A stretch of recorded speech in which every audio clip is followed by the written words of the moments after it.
Bueno, vamos a continuar. Entonces, a un problema que se plantea muy importante es el siguiente. Si la verdad y el bien, que es lo mismo, verdad es igual que el bien, verdad y bien en el sentido profundo y pleno, si la verdad y bien no son accesibles al hombre solamente por esta vía, por revelación, a través de la Biblia, y resulta que no es accesible por la razón ni por la naturaleza, es decir, la modernidad, otro rasgo de la modernidad es la ruptura con la naturaleza. La naturaleza se convierte en muda, no dice nada. La naturaleza es un cajón de arena que sirve para que el hombre juegue y haga sus juegos con esa arena, pero no dice nada.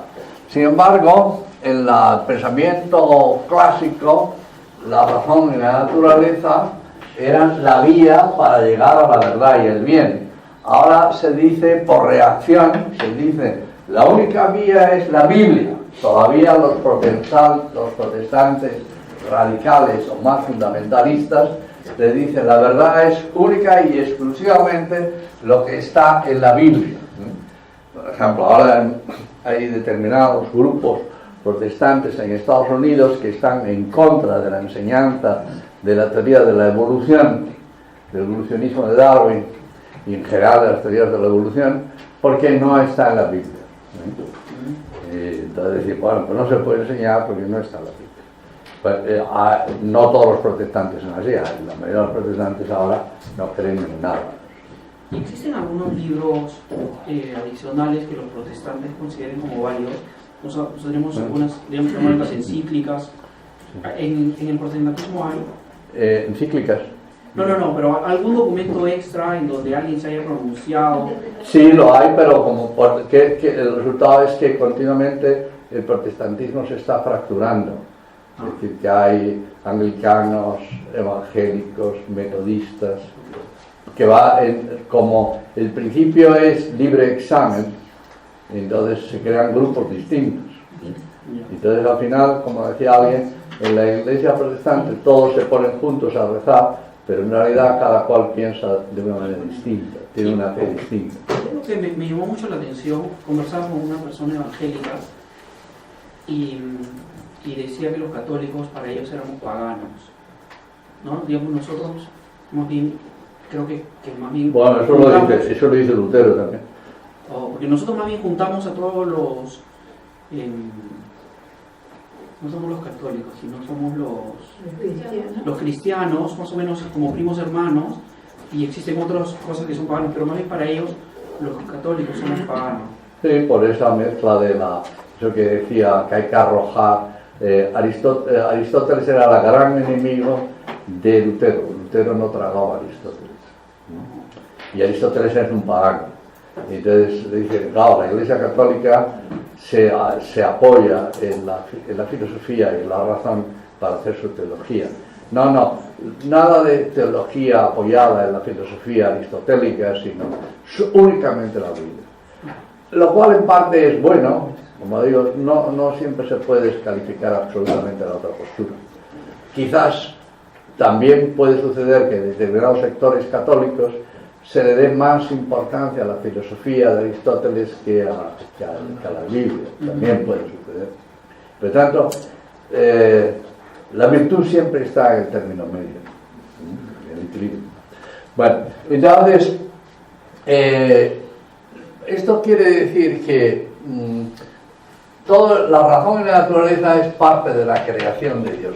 Es decir, hay dos vías de acceso a Dios: la creación y la revelación. La revelación es algo que, según los protestantes, Dios dice sin contar con la creación. Pero la creación, decimos los católicos, decimos la creación es una parte importantísima de la revelación. Dios se revela en la creación. La presencia de la belleza, el bien, la bondad de la creación es revelación. Entonces, la modernidad tiene a decir la creación, es decir, la creación es algo que está hecho, es así, Y entonces, también, ¿por qué se rechaza la naturaleza, la razón, la creación? Porque dice, si le damos mucha importancia a esto, si decimos que esto tiene mucha importancia, Dios deja de ser no omnipotente. Porque Dios queda ligado, como digamos, queda comprometido con lo que ha hecho. Si Dios ha hecho el mundo así, ya no puede desdecirse, por tanto queda comprometido. Entonces, fíjense que uno de los... el origen de la modernidad está en gran parte en esta idea de que si se defiende mucho la naturaleza y la razón, entonces Dios no es omnipotente. No, nosotros no sabemos que Dios es omnipotente. Nosotros sabemos que Dios es omnipotente solo por revelación, por la fe. Fíjense que el credo comienza diciendo, creo en Dios omnipotente, todo omnipotente.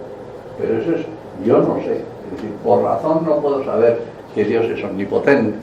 Entonces, las raíces teológicas de la modernidad está precisamente en esto. Dios no es omnipotente. Entonces, fíjense, la conclusión que sacan, en concreto Guillermo de Ockham, hay muchas maneras de escribir Ockham. Se puede escribir así, se puede escribir así, se puede escribir así. Guillermo de Ockham.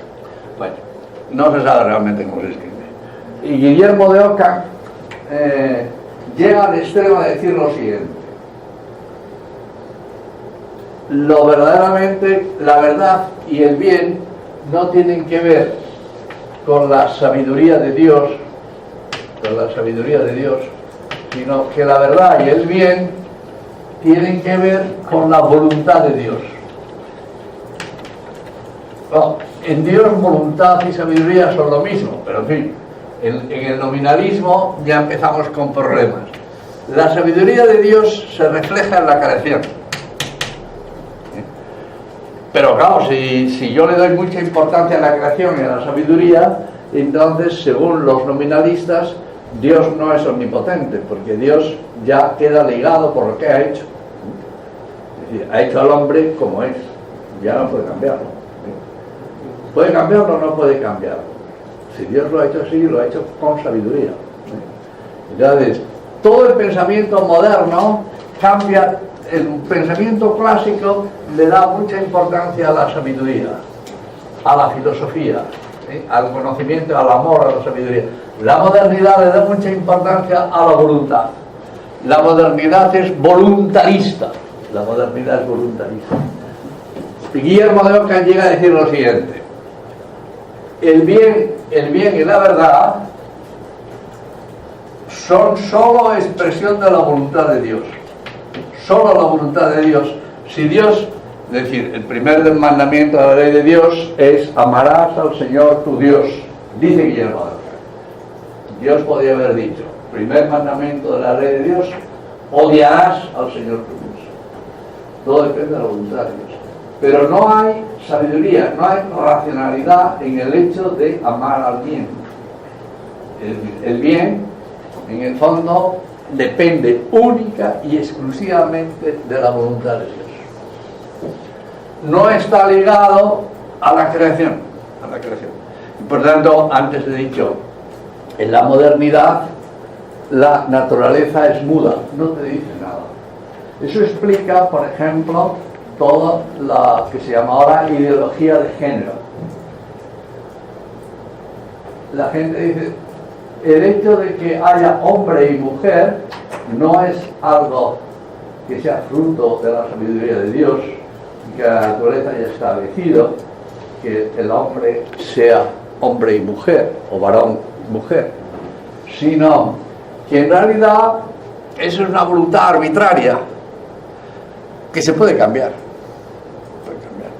Por tanto, le vamos a quitar fuerza ahora, por ejemplo, todos los modelos de bioética de clonar al hombre, todos los modelos de bioética de hacer nacer niños artificialmente para utilizarlos como terapia curativa de otros. Todo eso quiere decir, la naturaleza no tiene entidad en sí misma, sino que la naturaleza es, que podía ser así, podía ser de otra manera, y por lo tanto tú dispones de ella libremente.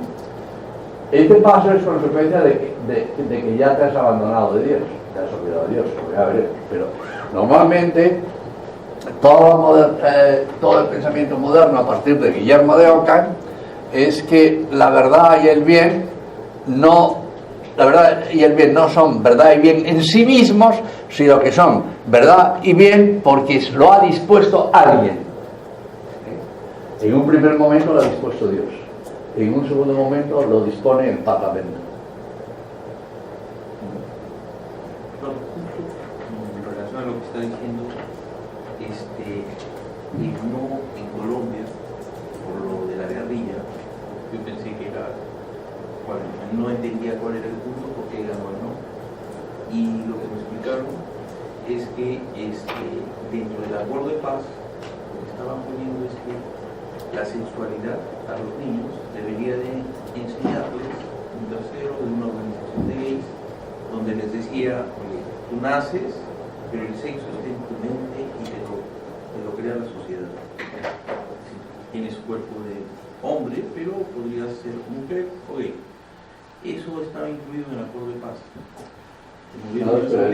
Es el marxismo también. A esos movimientos, creo, yo no soy muy especialista en el tema, pero por lo que me he enterado, las FARC tienen mucho que ver con el marxismo. Entonces, lógicamente, el marxismo también dice eso. El marxismo es muy voluntarista. Una dictadura totalitaria, lógicamente, es voluntarista. Bueno, entonces, ahora lo que me interesa, vista esto, es la siguiente. Va a cambiar radicalmente el concepto de ley. ¿Se acuerdan ustedes que en las primeras clases vimos en el derecho romano que era la ley para los romanos? Y decían, los romanos decían que la ley está dentro de un caso, dentro de la realidad, de un problema.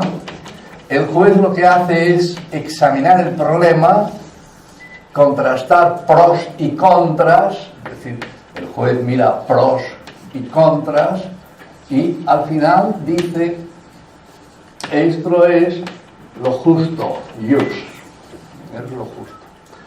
Es decir, la ley es lo que dice el juez establece lo que es justo, por eso el juez se llama jurisprudente, el jurisprudente, que dice lo que es justo, y es prudente porque atiende a la experiencia. Los pros y los contras son lo que él observa, la experiencia, las pruebas que le presentan las partes. Y entonces establece lo justo. ¿Qué quiere? Lo justo no se lo inventa el juez. Lo justo lo descubre el juez. Esa es una cuestión importante. Lo justo no se lo inventa el juez, sino que lo descubre el juez. Dice, esto es lo adecuado. Justo, de ahí viene la palabra ajustador. El ajustador es el que mete dos piezas, encajan perfectamente. Eso es ajustar.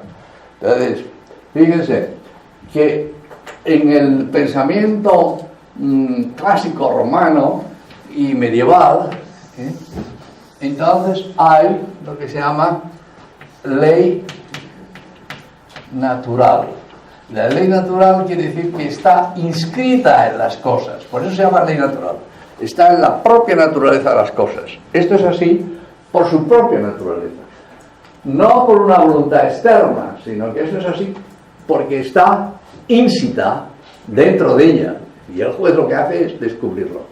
Entonces, fíjense que en este caso, si se aplica esta idea, la ley es interior. La ley es interior a la persona, es decir, la razón es lo que te ayuda. La razón te ayuda a descubrir la ley natural, te ayuda a descubrir el jus a través de la experiencia. Es decir, en realidad, fíjense que el juez clásico lo que hace es acumular experiencia de las sentencias justas. Entonces, fíjese que además que las sentencias de los jueces son reconocidas por todos, es decir, por la razón de la comunidad, y está en el interior de la persona. La persona, como antes decíamos, que conocer es reconocer. Cuando una sentencia es justa, todo el mundo la reconoce. Dice, esto es justo, es verdad, este hombre es justo. Ha dicho lo que tenía que decir, lo que se corresponde a la realidad. Fíjense que en este caso la justicia es algo interior al hombre. ¿Qué es lo interior al hombre? La justicia, la razón. Bueno, con la modernidad, esto es una idea de que la justicia tiene que ver con una variante de la sabiduría,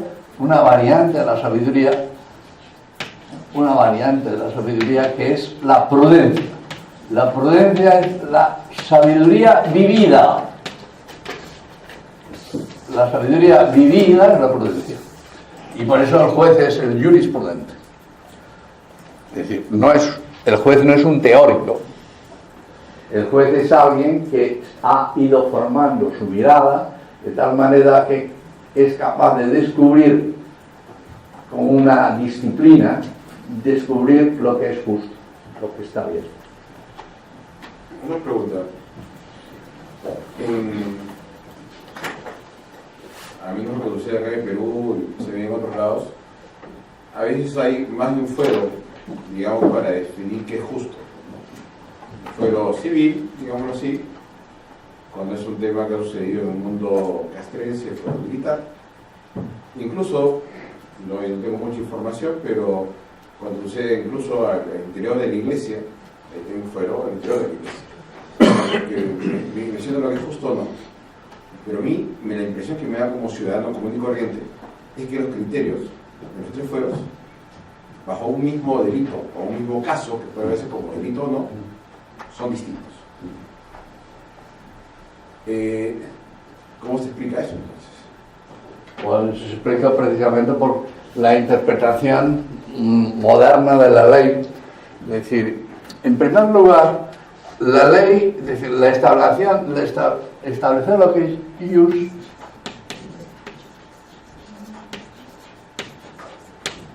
no es una imposición, sino un descubrimiento.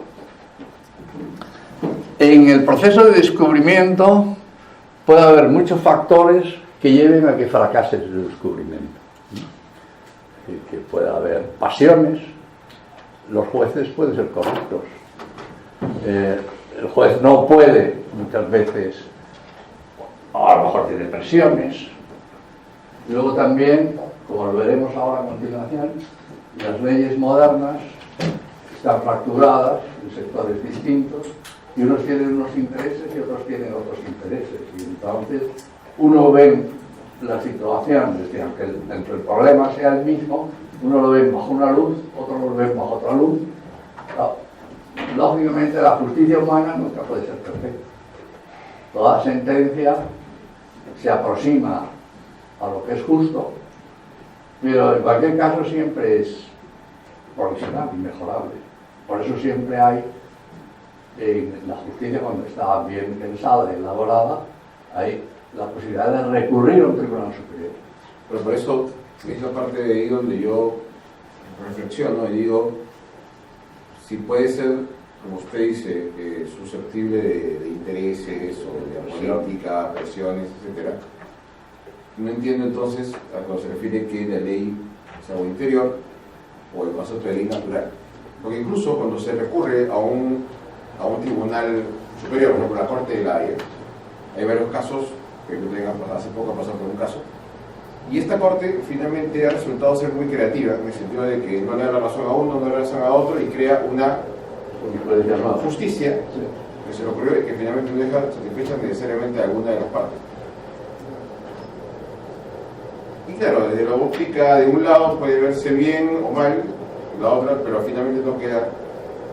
No es atribuirse una facultad a la que realmente no es justicia realmente, o sea...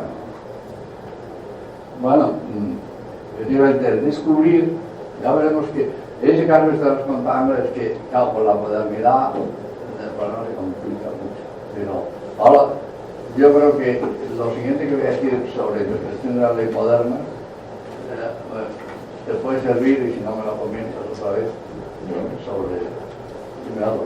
No, pero entonces, en ese análisis, usted menciona en la práctica, en la modernidad, la razón pasa debajo de la ley.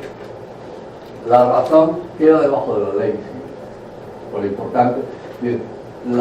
Con la modernidad se produce una inversión y la voluntad se coloca por encima de la sabiduría de la razón.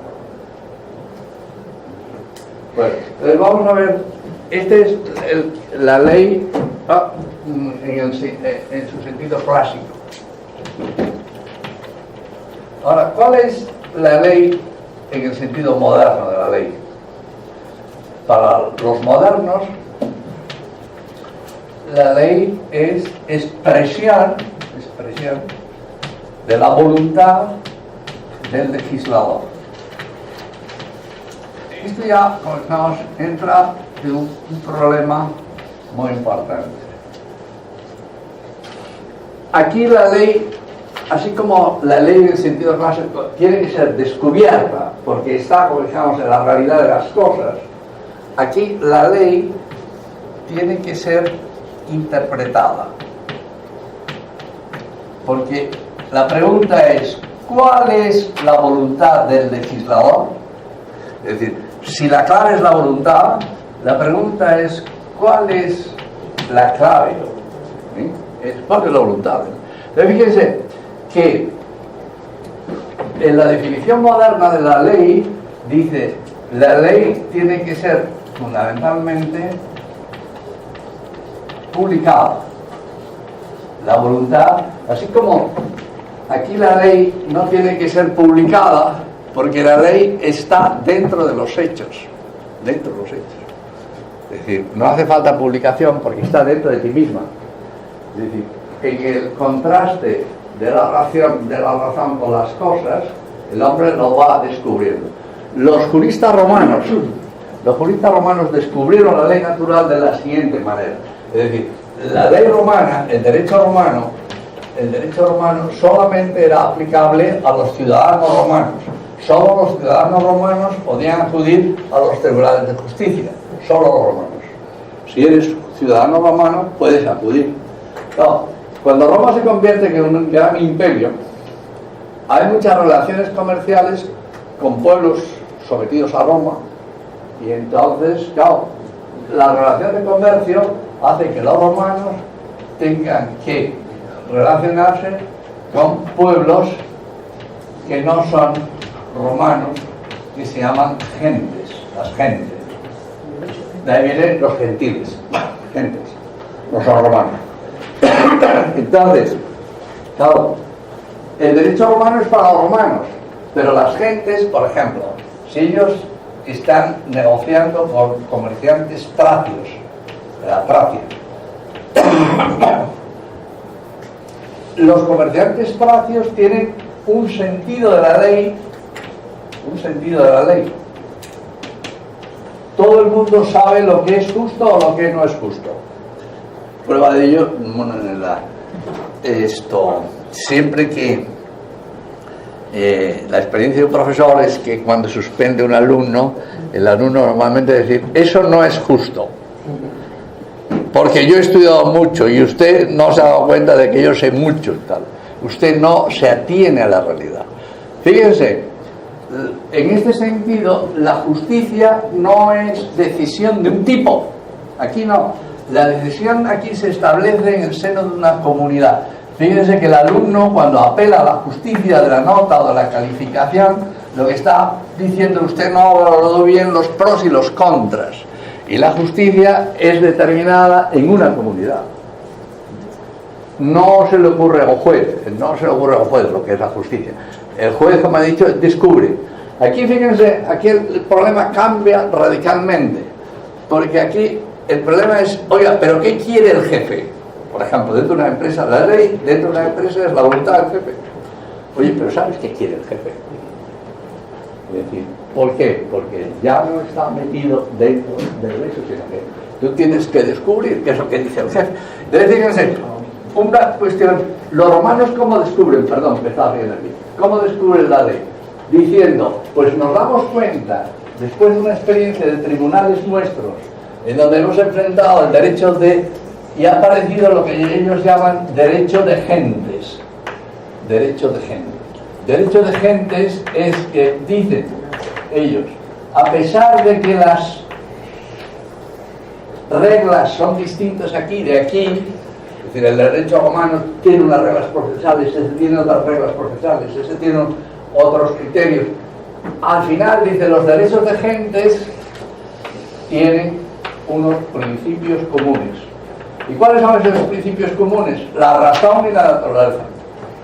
Esto es el derecho natural. En realidad el derecho natural es un descubrimiento de los romanos. Son los principios comunes. Es decir, mire, ya sean chinos, tibetanos, lo que ustedes quieran, al final todos tienen un sentido de justicia y se puede contrastar. Puede haber discrepancias, que es lo que decía Abel. Oye, ¿cómo puede ser que los... Pues mire, sí, porque el derecho de los mongoles tienen otra interpretación de lo que es la vida en común de ellos. Y debe ser, dime ahora. Que esa ley que está parte de la moderna, ¿acaso es una ley distinta a la ley natural? No tendría en principio por qué ser real. En principio no tendría por qué ser. Pero eso significaría que entonces los legisladores que quieren imponer su voluntad tienen una conciencia distinta a los legisladores de antes. Claro, es decir, la diferencia fundamental es que, por ejemplo, el juez que hay aquí no, como decía Abel, no es creativo. El juez que hay aquí sí. ¿Por qué el juez que hay aquí sí que es creativo? Porque tiene que interpretar la ley. Tiene que interpretar la ley. Ahora, yo cuando dije creativo, la verdad también hay bastante matices acá, ¿no? O sea, la verdad, o sea, para ser absolutamente transparente, o sea, puede ser que sí es creativo, como que a veces es creativo respondiendo a un interés, ¿no? Ah, bueno, eso es. Acá en Perú se dice, por ejemplo, otorongo, por ejemplo, ya. Eres muy delicado, entonces. Ahora te entiendo. Podría ser que en la época clásica lo que necesitabas regular era un poco más sencillo, o lo que necesitabas dictaminar como juez era más sencillo que la época moderna, en donde el crecimiento, el conocimiento se hace un poco más complicado. Por lo tanto, el nivel de detalle de las leyes que tienes hoy también varía. Y entonces cuando tú emites, o cuando se emite una ley, en estos tiempos modernos no puede ser tan extensivo para agarrar la mayor cantidad de casos, y hay cosas que se escapan, y es por eso que el juez tiene que interpretar en base a la ratio legis la razón de la ley.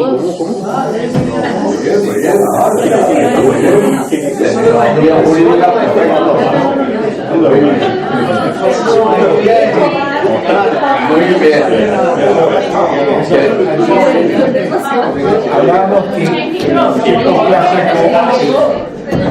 A ver, silencio en el foro. Hablábamos que en el concepto clásico de la justicia se basaba en principios comunes. Por eso pertenecía a una comunidad, al sentir común.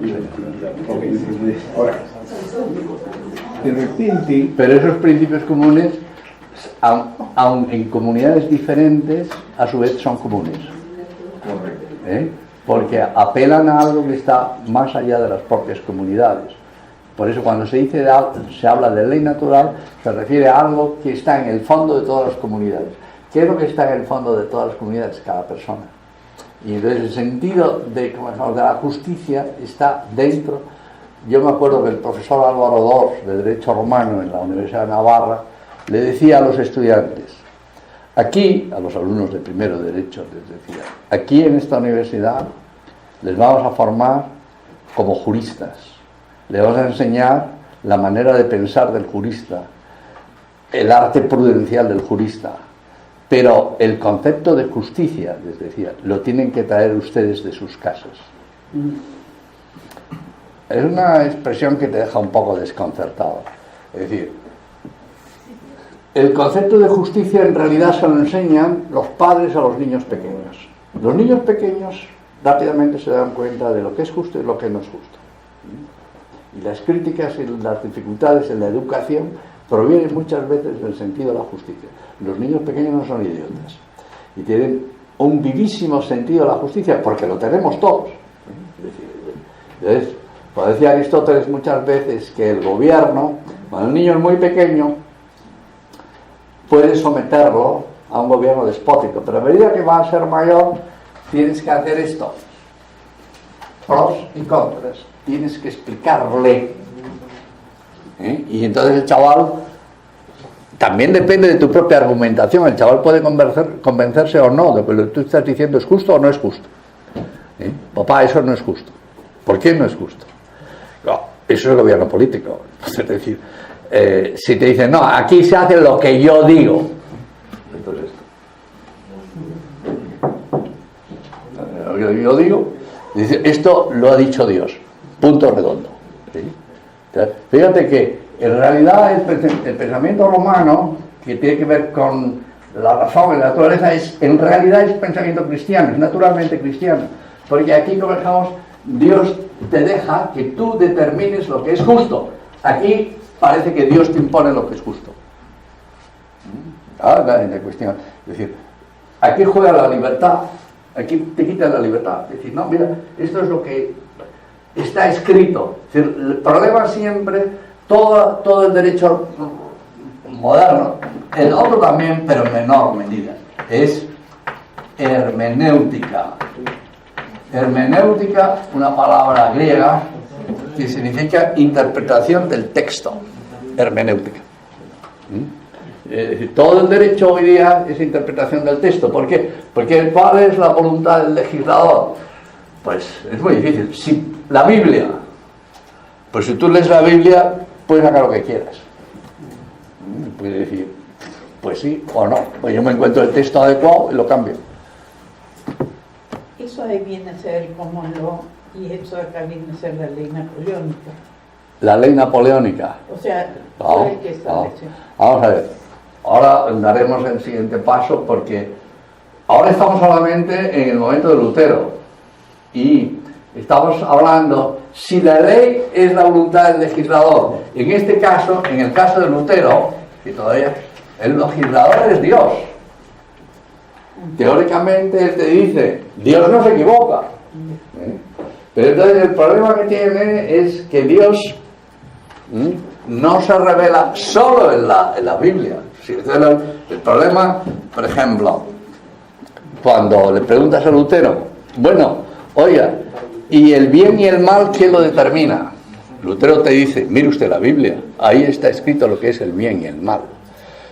En el pensamiento cristiano tradicional, también romano, dice, el bien y el mal quién lo determina, y te dirá, la naturaleza y la razón. ¿Qué es lo que Dios ha querido para que usted haga? Para que el respeto a la voluntad. Entonces, el problema que tienes, si tú dices Dios es legislador y el bien y el mal lo determina, es que solo cabe teocracia. Teocracia, que es gobierno de Dios. La teocracia es gobierno. Gracia es gobierno. Entonces, lo que está diciendo Lutero es que si toda la ley está en la Biblia y para saber lo que la conducta que debo seguir está en la Biblia, pues no te queda más.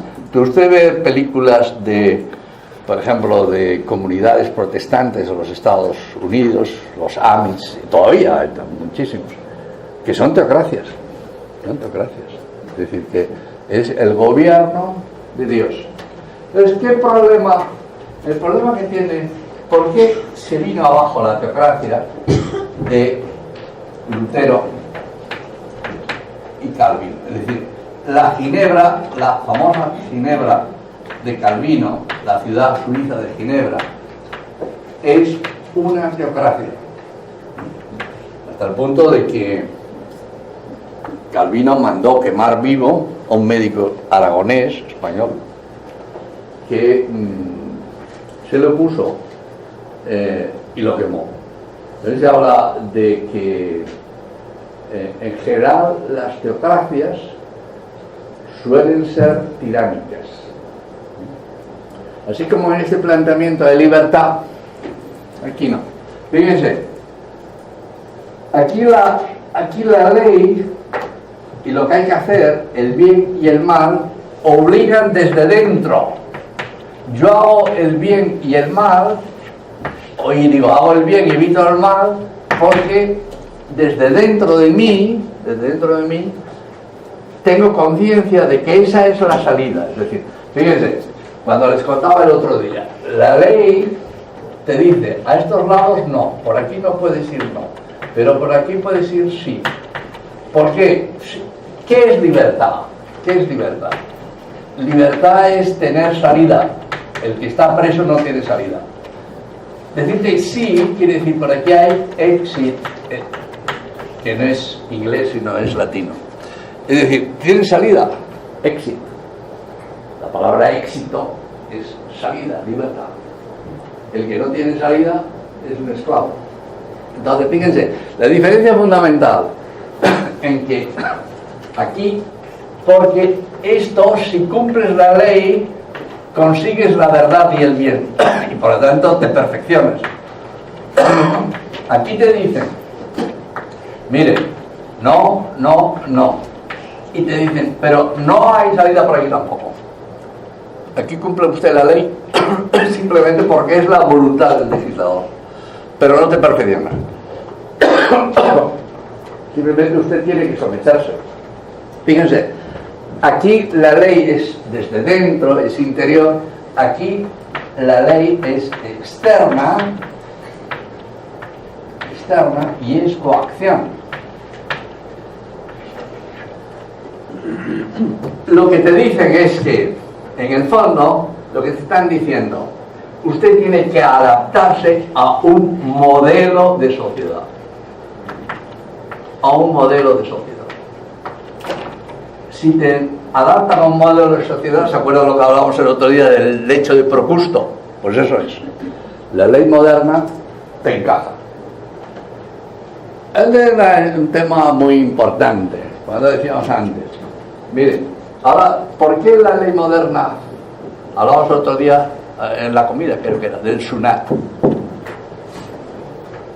El SUNAT, ¿qué es lo que tienes que hacer con el SUNAT? Evitarlo. ¿Por qué? Porque interiormente, ¿qué obligación yo tengo con estos señores? Yo decía muchas veces, en España, aquí también hay guardia civil. En España decía Código Civil, Guardia Civil. Es decir, para que la gente, si tú tienes una interpretación moderna de la ley, para que la gente cumpla el Código Civil hace falta la Guardia Civil. Es decir, coacción.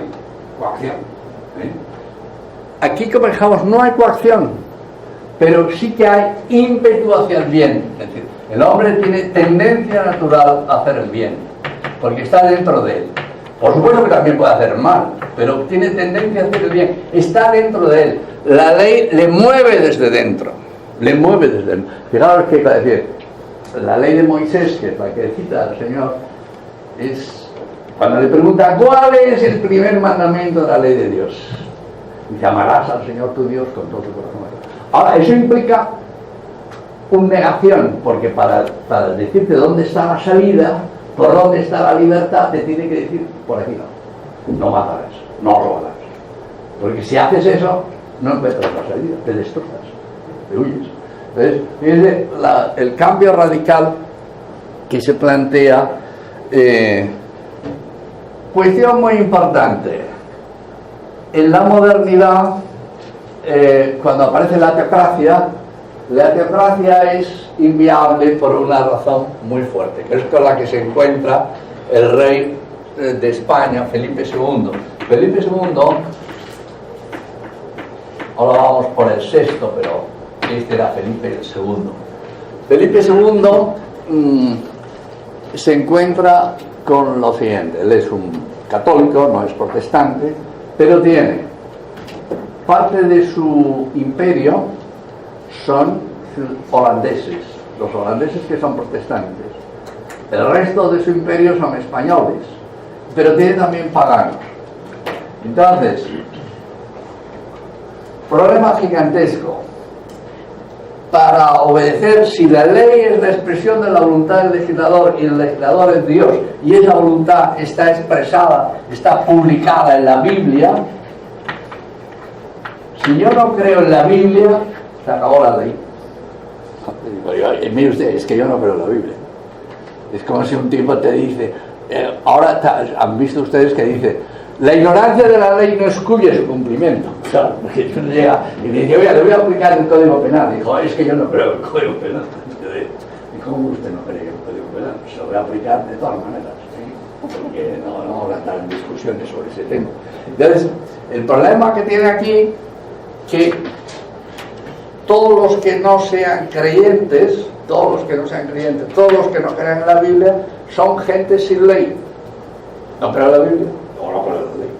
Y no tiene posibilidad de tener otra ley, porque como no admite que otra vía de acceso al bien y a la verdad es la razón y la voluntad, pues ya no tiene. San Pablo dice, los judíos tienen ley, se les ha dado Moisés. Dice, pero también los paganos tienen ley. Dice, porque por su naturaleza ellos mismos son leyes para ellos mismos. Es decir, la propia constitución de la persona es ley para ti mismo. Por eso San Pablo dice eso. Entonces, fíjense, solución, cuando llega Lutero, claro, después de Lutero se organizan las guerras de religión, que son terribles en Europa, como consecuencia del protestantismo y de esta interpretación. Entonces, hay gente que dice, yo no puedo estar bajo. La paz de Westfalia, con que se acaba la guerra a los 30 años y todas las guerras de religiones, establece el siguiente principio, curiosísimo principio.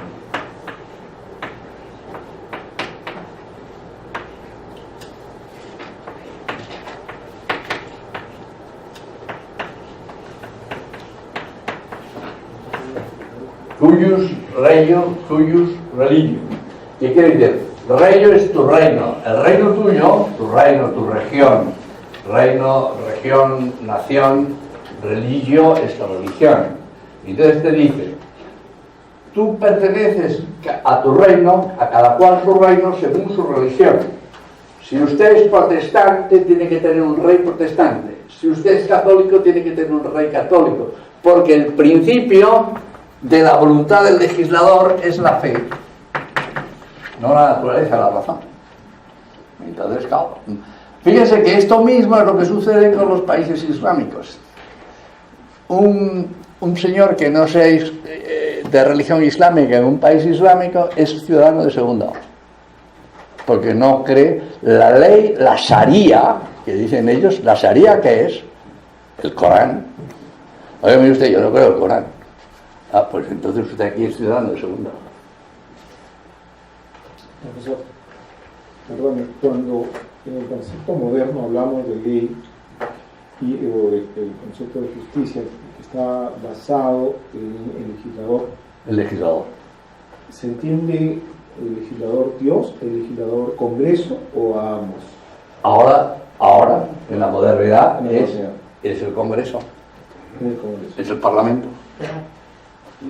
Es decir, en un primer momento, en la época de Lutero y Calvino, era Dios. Es más, el propio Lutero le dice a los príncipes alemanes, vosotros sois instrumentos de Dios, y vosotros, para hacer la ley, le dice a los príncipes alemanes, lo que tenéis es que ver qué es lo que dice la Biblia. Con eso, en el fondo, está diciendo, haced lo que queráis, porque un príncipe alemán lee la Biblia, luego se acompaña de un buen canonista y de un buen teólogo y puede decir lo que quiera. ¿Sí? Entonces, pero el problema fundamental es que con este sistema, si esto es así, o una de dos, o todos son cuyos reyes, cuyo religio, y entonces todos tienen que vivir bajo su propio príncipe, porque se basa en la fe, Y sobre todo, el problema que se le plantea a Felipe II, que acaba de estar en la conquista de América, todas estas tierras, ¿no? Los súbditos que son aztecas, y, pues esos tíos, o una de dos, o los conviertes a gorrazos, o estos tipos no tienen ley. Eso no es problema para Felipe II, porque Felipe II en el fondo, como él es católico todavía, admite la existencia, y sobre todo los teólogos de Salamanca, y los filósofos de Salamanca, y los juristas de Salamanca, le dicen, no, esos señores tienen ley natural. Cosa que ya habían descubierto los romanos cuando habían dicho, no, el derecho de gentes. El derecho de gentes quiere decir que hay algo común para hablar con nosotros. Entonces, el problema, y entramos ya ahora en la esencia de la modernidad, es que claro, esto era insostenible. Entonces el paso siguiente fue sustituir la voluntad de Dios. Lo que había al principio, la voluntad, la ley es voluntad de Dios. En determinado momento se da el paso siguiente y dice, bueno, en realidad la Biblia no dice nada. ¿Por qué? Porque la Biblia es un texto. La ley mata, el espíritu vivifica. La ley es un texto. Fíjense que el gran fallo de Lutero es precisamente no darse cuenta de que la ley, en cuanto a texto, es creación de una comunidad, y la ley solo está viva en la medida en tanto en cuanto forma parte de una comunidad, es vivido por una comunidad y es interpretado por una comunidad. Es decir, a la hora de la verdad, si se entendiera bien el sentido del derecho, si los jueces lo que tienen que hacer es precisamente eso, es decir, vivir y entender la ley, pero no tanto como un texto muerto, sino como algo que tiene vida por sí misma. Entonces, el paso siguiente era evidente, la voluntad es la voluntad de los hombres.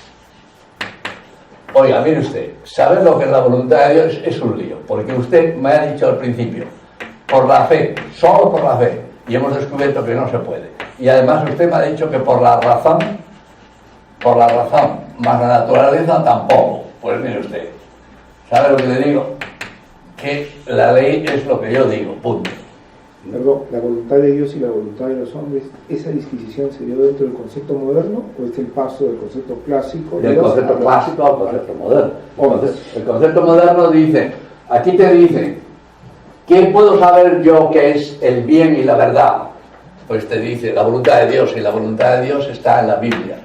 Como esto ha fracasado, porque no hay manera de aclararse exactamente qué es lo que dice la Biblia, y además la Biblia no tiene esa función, y además le dice, pues la fe no me sirve. Y además usted ha dicho, por influencia del nominalismo, que la razón y la naturaleza tampoco. Es decir, no hay ley natural, no hay ley divina, no hay ley natural. ¿Qué ley queda? La voluntad de los hombres. Es decir, la ley es expresión de la voluntad de los hombres. Prevalecía el concepto de la ley de voluntad de Dios de manera especial en el concepto clásico. Hombre, en algunos sí, en algunos sectores sí, pero quiere decir, lo que siempre se ha pretendido es que hubiera un paralelismo entre esto. Es decir, que si la voluntad de los hombres es la recta, coincide con la voluntad de Dios. Pero en cualquier caso es mal camino. El problema no es la voluntad. El problema de la ley es la sabiduría y la razón. Es decir, en el pensamiento clásico la ley no tiene que ver con la voluntad. Es decir, mi preocupación como jurista, si yo no soy un jurista moderno, mi preocupación no es la voluntad, sino es pues, la propia sabiduría íncita metida dentro de la ley. Por eso los principios comunes. Por eso los principios comunes. Es decir, está dentro del hombre. Está dentro del hombre. Y por eso, lo que es justo, igual que todos tenemos una cierto conocimiento a partir del cual se educa, cuando dije yo el principio, educar, es hacerle descubrir a uno el sentido que está dentro de él, de lo que es bueno y de lo que es malo, de lo que es justo y de lo que es injusto. Y está en él. No le impongo yo. Yo a un niño pequeño no le puedo decir esto es lo justo y esto es lo injusto. Él sabe lo que es justo y lo que es injusto. ¿Podríamos decir entonces, profesor, que en el concepto clásico tenía una influencia medular el cristianismo? No necesariamente, porque el derecho romano tiene la misma expresión que el cristianismo y es pagano. Ok, y en el concepto moderno... En el concepto moderno pesa muchísimo el protestantismo, cristianismo protestante. ¿Y capitalismo? También, porque el capitalismo es individualismo. Correcto. Y hemos visto aquí que toda la modernidad es individualismo, tanto en lo religioso, porque yo me puedo dirigir, tener relación directa con Dios a través de mi propia conciencia sin la mediación de la Iglesia, sin la mediación de ninguna comunidad. Yo con la Biblia solo puedo establecer contacto directo con Dios. O sea que la Iglesia te dice, empezando la Iglesia te dice, uno de los primeros pasos que hicieron los protestantes, no Lutero, pero luego fue eliminar los sacramentos. Han puesto la confesión, eliminado. El pastor, y muchos sacramentos que son mediación. La Iglesia utiliza los sacramentos para aplicar la gracia de Dios a través de los sacerdotes. Lutero eso acaba por suprimirlo. Va a quitar la mediación. A ver, dime algo. Usted ha explicado que en el pensamiento clásico hay libertad. En el pensamiento, o sea, en la modernidad, no hay libertad. Yo estoy viendo que cuando hay individualismo, hay un uso de la libertad igual. Sí, pero distinto. Porque quiere decir, ya la libertad. Es decir, si te dicen, usted, vamos a ver, una cuestión importante también que puede ayudar para aclarar estos conceptos, la distinción entre moral y ética, que es típica de los modernos. Moral y ética, fíjense, en las facultades económicas y en las escuelas de negocios se habla de business ethics, pero nunca se habla de moral ética, de moral de negocios. Business moral, no, business moral, no. Business ethics.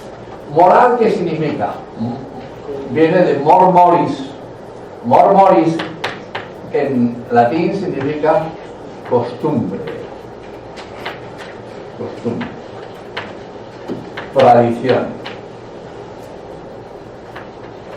Comunidad. Y por lo tanto apela a esos principios básicos, que está debajo de todo hombre, en el sentido de lo justo. Es decir, que la costumbre no es simplemente arbitraria, sino costumbre, tradición, comunicación, comunión, comunidad, principios básicos. Si no, es pura arbitrariedad. Entonces, la moral es esto. Y la moral, como decíamos, es algo interior, aplica estos principios básicos que están en la persona humana. Están en la persona humana.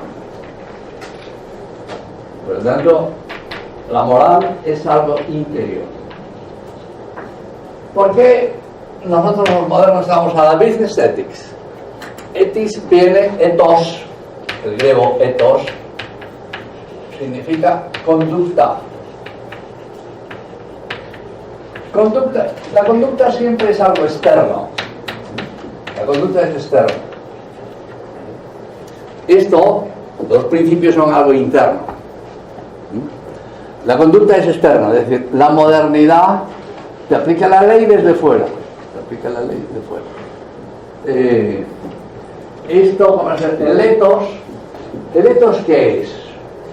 Por ejemplo, la modernidad el ethos te exige conducta racional. Esto tiene que ver mucho con la economía moderna y con la empresa moderna. Racional, racionalidad.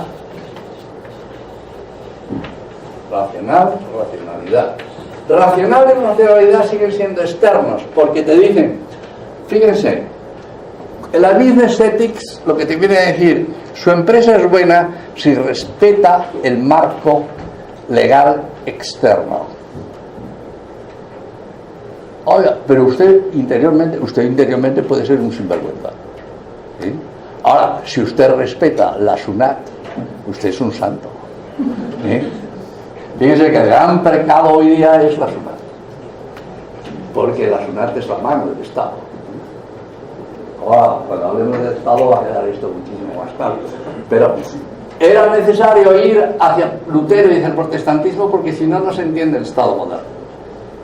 ¿Y entonces de dónde ha salido esta voluntad? Si no se entiende eso. Entonces fíjese, toda la modernidad, la ética en el fondo, lo que te dicen, mire, Ser racional, ¿qué es ser racional? Ser racional es ajustarte a un modelo de sociedad. Mire, estas son las normas de nuestra sociedad. Racional es una conducta ajustada. ¿Pero en qué sentido ajustada? Aquí sí que no hay creatividad. Es decir, la SUNAT no te permite ninguna creatividad. Te dice, mira, tiene que pagarme usted 50.000 soles. Y no ande usted con creatividades que no meto en la cárcel. Porque no hay ninguna creatividad. No, mire, esto es lo que hay. Un modelo de sociedad. Entonces, fíjense, la sociedad moderna solo le preocupa la ética. La moral es, para ahora, te dicen, la moral es una cuestión privada, un asunto de alcoba. La moral moderna es una cuestión de sexo, asunto de alcoba, privado.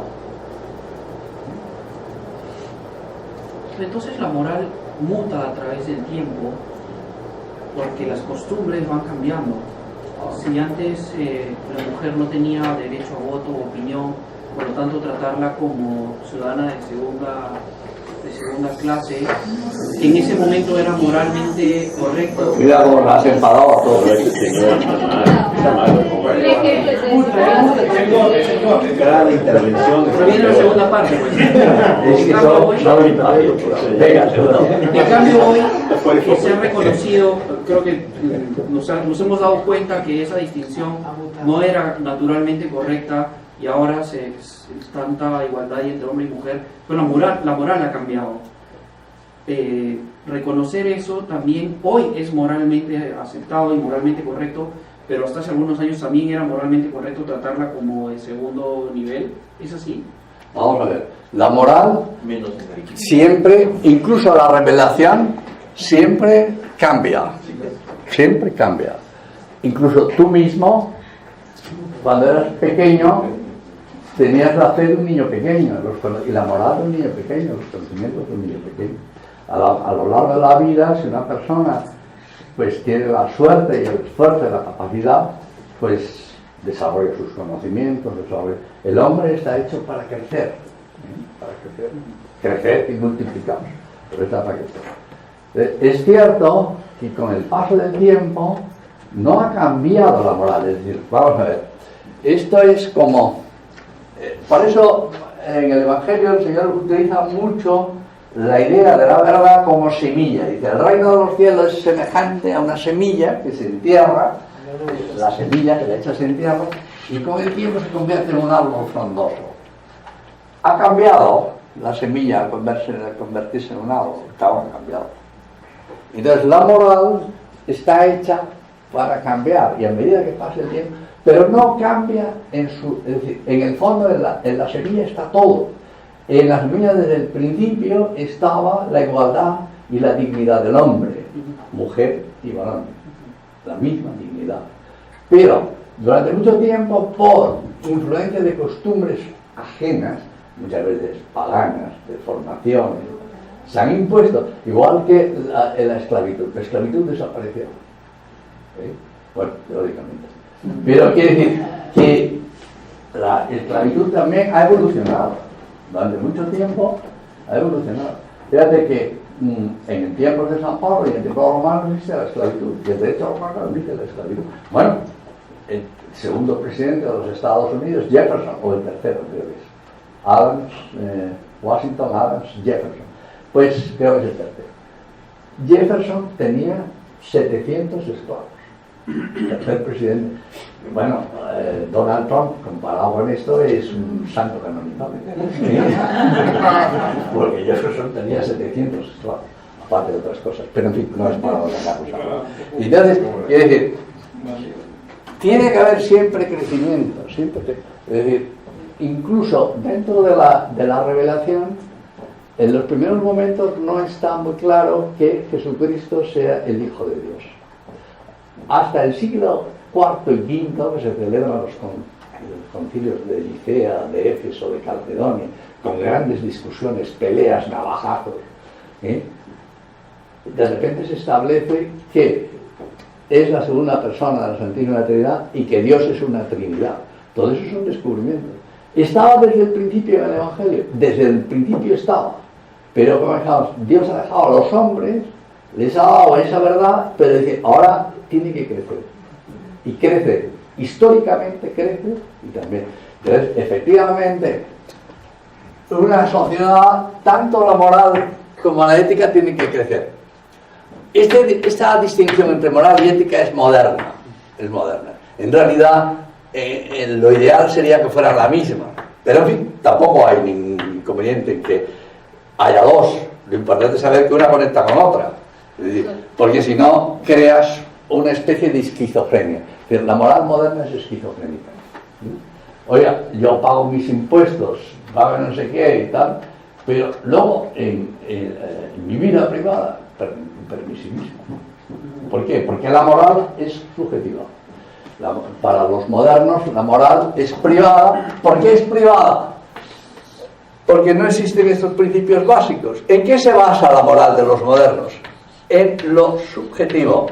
Por eso los debates modernos de morales son interminables.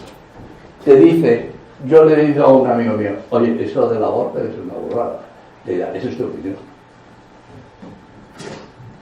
¿Cómo que es mi opinión? Sí, bueno, es tu opinión. Cada cual tiene su moral en este tema. Entonces, claro, el debate es interminable.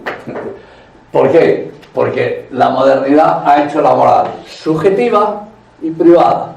Ya no tienes posibilidad de apelar a una base, como dejamos, sólida. Y te digo, no, es que esto es así, ¿no? A los principios comunes. ¿Qué? Claro, principios comunes. No hay principios comunes. Tus principios, como decía Groucho Marx, estos son mis principios, mis valores. Si no te gustan, tengo otros.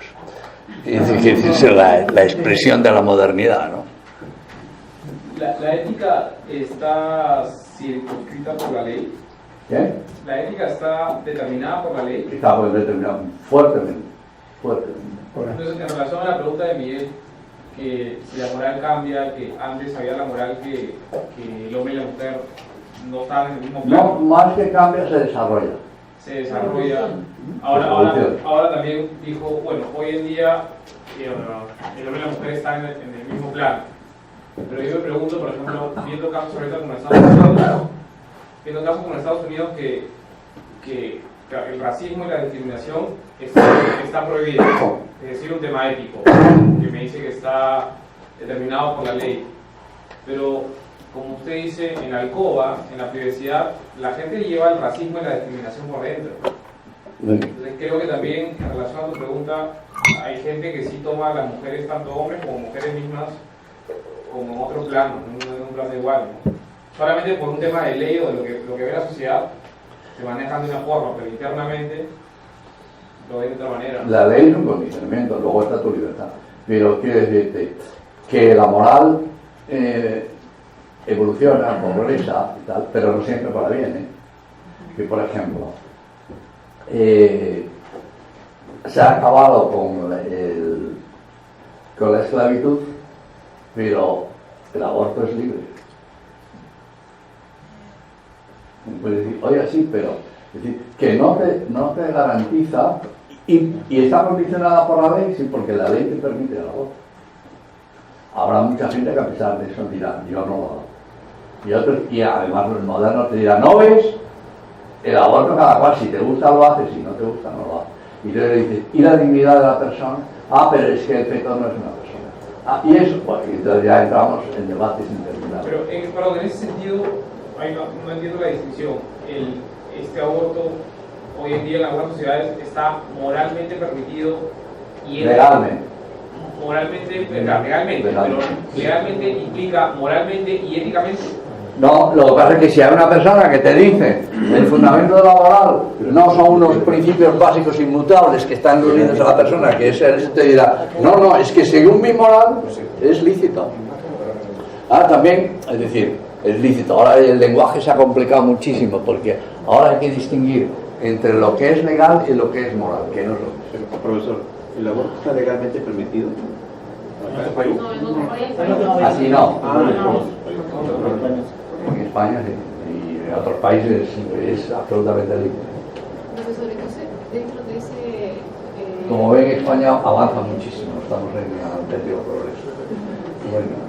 De ese raciocinio, ¿es correcto decir que una empresa, una corporación es ética porque cumple las leyes? Sí, eso es lo que te dice la gente. Así. Si tú miras un código ético de una empresa, quitando raras excepciones, el código ético solamente habla de conducta externa de la empresa. Solo. Si te ajustas a la legislación, uno puede decir, bueno, pero es que eso es suficiente. No, porque en realidad el hombre es una unidad.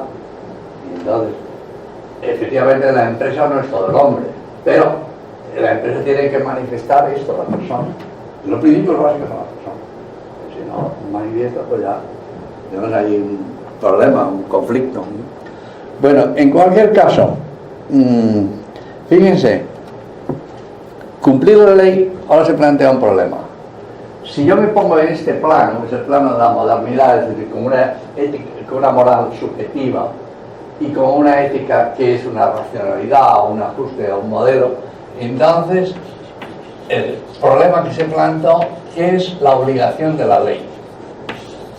¿Cuál es la obligación de la ley? Es decir, ¿por qué la ley obliga? ¿Por qué en el pensamiento moderno, por qué la ley obliga? Antiguamente la ley obligaba porque en el fondo, es decir, si tú no haces la ley, te vas por un camino equivocado y por lo tanto te destruyes. La ley te perfecciona. Ahora, si la ley es puramente externa, ¿por qué cumplo la ley?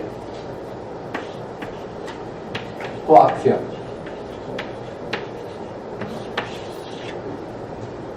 Es decir, pensamiento moderno es que la ley tiene que ser, al ser algo externo, necesariamente exige coacción, fuerza, poder. Ahora le hablaba yo del panóptico. Es decir, el problema importantísimo para la empresa, para la economía, la motivación moderna, ¿de dónde viene? Casi toda la gente te va a decir que la motivación moderna es el dinero. Y el dinero es externo al hombre, externísimo. Es decir, la motivación ahora en este momento es palo y zanahoria. Es decir, por decirlo de una manera brutal, ¿sí? Dinero o despido. Esto, señores, no quiero meterme en política, pero esto es Donald Trump. You fire. Una de dos. You pay money to you, or you fire. Donald Trump.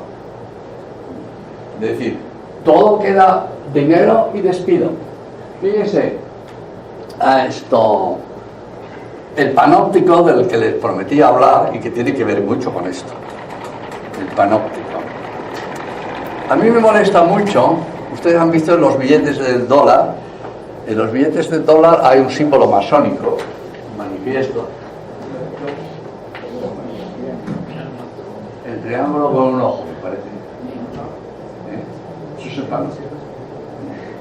Y que in God we trust. Esa es la visión protestante, radical de Dios. Dios es el gran vigilante. Es decir, la visión de Dios que vigila. Estar bajo el ojo de Dios. Y en el fondo, es una visión de Dios como con la mano alzada y que te va a pegar un castañazo en cuanto. Es decir, si no cumples la ley, si la ley es expresión de la voluntad de Dios, si no cumples la ley, Dios descarga sobre ti su ira. Es una visión muy distinta al cristianismo. Ese Dios no tiene nada que ver con el Dios cristiano. Es el Dios, como dejamos, que te vigila y que quiere aplicarte. Entonces, fíjense, Jeremías Benzan, tipo más raro que un gato verde con gafas. Jeremías Benzan es el fundador de la Universidad de Londres. Es un utilitarista. fundó la Universidad de Londres con una mentalidad moderna, es una mentalidad moderna clarísima, y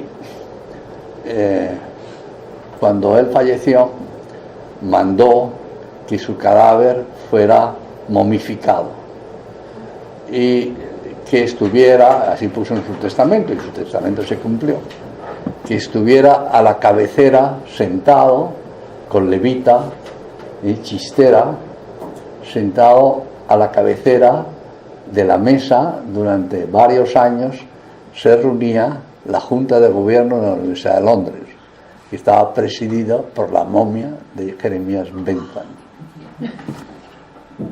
Y ahí tenían divertidísimo. Yo creo que por eso tomaban whisky para pasar el rato. Hasta que un día se le apoyó, le cayó la cabeza, ¡clac! Y entonces lo metieron en un armario. Y ahora está allí metido en un armario de cristal, está la momia de Jeremías Bentham. Bueno, un tipo muy peculiar, muy... Y entonces, un hermano suyo, que no me acuerdo ahora de su nombre, otro Bentham, que era ingeniero naval, pero que compartía las ideas con sus hermanos. Los dos eran muy importantes, influyentes en el Parlamento de Inglaterra. Y entonces lo llamó a su hermano, lo llamó la reina, la emperatriz de Rusia, la zarina, mejor dicho, que es Catalina la Grande, Catalina la Grande, la rusa, la Putin del tiempo, la llamó para que le construyera una gran armada. Este era ingeniero naval, y entonces lo llevó allí y puso en marcha unos astilleros en San Petersburgo, o cerca de San Petersburgo. Y entonces el problema que tenía es que los obreros rusos no estaban acostumbrados, y hay una palabra muy importante, a la disciplina laboral. Disciplina laboral.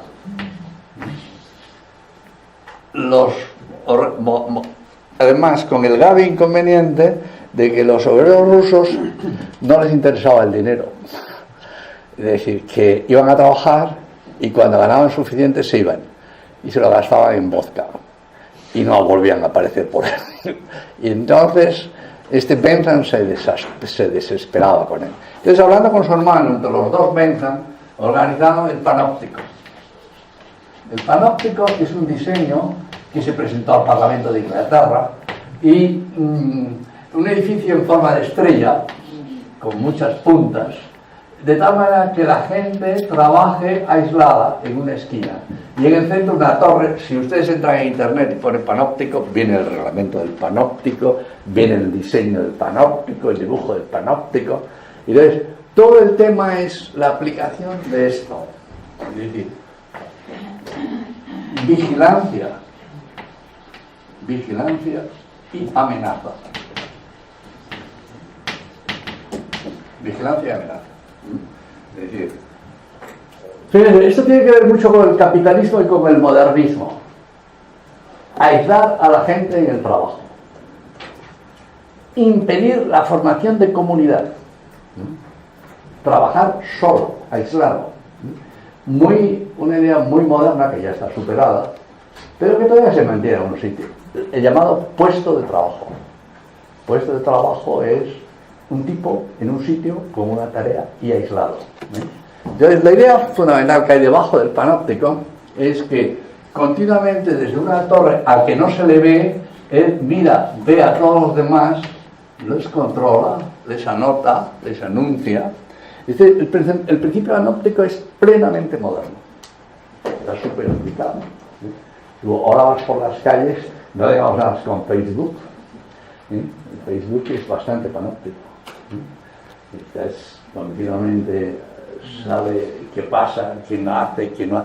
No, hay gente que bueno, pero en cualquier caso, el principio que hay aquí detrás es que no la moral, la ética puede ser inducida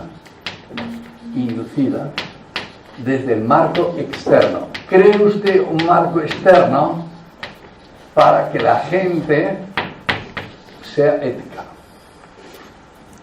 Vamos a educar al obrero. Fíjense que eso tiene que ver mucho con el condicionamiento externo.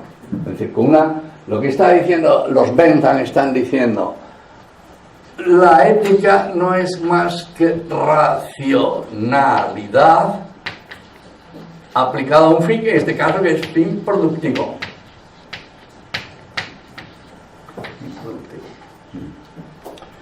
Entonces, bueno, es un criterio que está muy metido, y que, claro, fíjense, ¿qué provoca esto? Esto provoca, efectivamente, dice los Bentham, el panóptico es muy bueno para instruir a los obreros.